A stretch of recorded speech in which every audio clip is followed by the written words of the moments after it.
August is another eclipse portal, and there's this 2-week period where we are in between eclipses coming up here that we'll speak to. But the first week of August is quite calm, quite gentle, quite kind to us, if you will. So let's look at Monday, August 3rd. It's a happy start to the week. We have a happy fire sky. The fire signs, Sag, Leo, Aries, really works well under the sky. The air signs, Librans, Geminis, and Aquariuses also appreciate a nice fire sky. We have the sun in Leo, and the moon is in Aries all day today. That's a lot of activity. That's a lot of energy. That's a lot of chi at our disposal. We can feel this sort of upbeat in energy. And I want you to use this Monday, August 3rd to progress forward, to actually tangibly do something with this energy. It's a great day to move the body physically. In fact, if we don't have that physical movement under a strong, heavy fire sky, we can feel depressed. We can feel pissed off more easily. We can feel frustrated much more easily. We're irritable. When the sun and the moon are both in fire signs, we want to move. We want to do the thing. We can feel a little bit more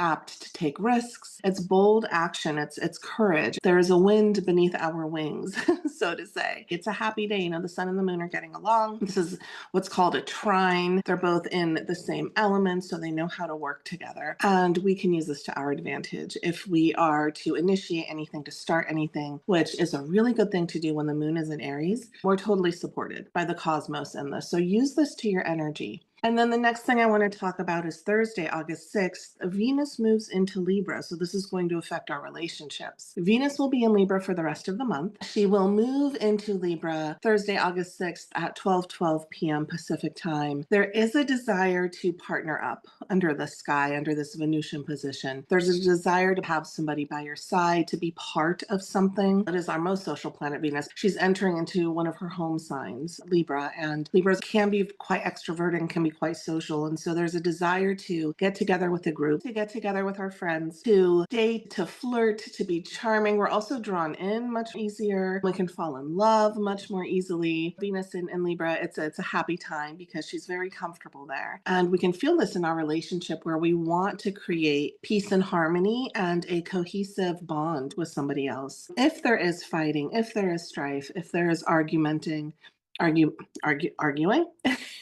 find my words, then this can go a long way in smoothing things over because it can feel extra disruptive or extra yucky under a Venus and Libra sky to have that arguing, to have that tension. So we're more apt to forgive and we're more apt to find solutions so that the peace can remain. What I do want you to watch for, though, is people pleasing, saying yes when you really want to say no. There is something, you know, when Venus is in Libra, we're very much other oriented. And so with this other orientation comes in this desire to just sort of be the doormat at times. And so people can use us, people can walk over us because they know we're going to show up, because they know that we're going to say yes to whatever they ask for. So making sure that you're also checking in with yourself and not just trying to show up for the other, appease the other. You know, it's this idea, the shadow side would be this idea of as long as everyone around me is happy, then I'm okay. But what about you? What about your happiness? Checking in, making sure that that does not get put on the back burner when Venus moves into Libra. Those of you guys who were born with Venus in the sign, born with Venus in Libra, you guys are coming up on your Venus return, which is it's a short transit, but it's very sweet. 4 to 5 days of like all things lovey-dovey, all things romance. We're feeling lucky in love. Let's talk about this weekend. Friday and Saturday, August 7th and 8th, we have a very active weekend. It's a Gemini Moon weekend, so I hope you have plans. There's a desire to want to get up and go and be part of something. Friday and Saturday, the moon has shifted into Gemini. Time to be active and exploratory and curious and go where the fun is, go where the action is. It's an extroverted sky. We want to talk. Communication is really up this weekend. So have that conversation maybe that you've been putting off. Ask the questions maybe that you weren't brave enough to ask before. And then Sunday, August 9th, we have the moon shifting into Cancer and we stay home.